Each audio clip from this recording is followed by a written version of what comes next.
पूर्व काल में शुंभ और निशुंभ नामक दो महापराक्रमी असुरों ने तीनों लोकों पर अधिकार कर लिया।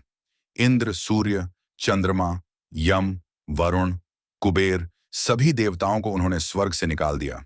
देवता अत्यंत दुखी होकर हिमालय पर गए और भगवती विष्णु माया की स्तुति करने लगे। उसी समय पार्वती देवी गंगा जी में स्नान करने आई। उनके शरीर से तेजस्विनी कौशिकी देवी प्रकट हुई।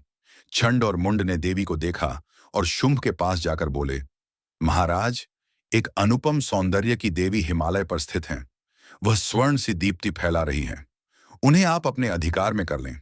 शुंभ ने दूत सुग्रीव को भेजा और कहा, हे देवी, त्रिलोक का स्वामी शुंभ आपको रत्न स्वरूप मानता है। वह चाहता है कि आप उसकी पत्नी बने। देवी मंद मुस्कान के साथ बोली, तुमने सत्य कहा कि शुंभ और निशुंभ पराक्रमी हैं, किंतु मैंने एक प्रतिज्ञा ली है। जो मुझे युद्ध में जीत लेगा वही मेरा पति होगा। यदि शुंभ या निशुंभ मुझसे विवाह चाहते हैं तो आएं और मुझे परास्त करें। हे देवी, तुम घमंड में भरी हो। त्रिलोक में कोई नहीं जो शुंभ निशुंभ का सामना कर सके। यदि तुम युद्ध में हारकर घसीटी जाओगी तो अपमान होगा। इसलिए स्वेच्छा से चलो, तुम्हारा गौरव बना रहेगा। देवी ने गंभीर स्वर में कहा, मैंने प्रतिज्ञा कर ली है और अब उसे नहीं तोड़ सकती।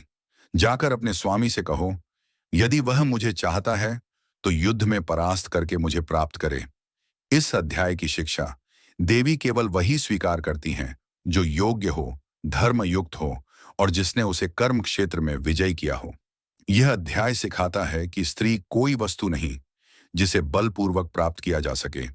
सच्चा बल वही है जो धर्म के साथ हो और अहंकार का अंत निश्चित है।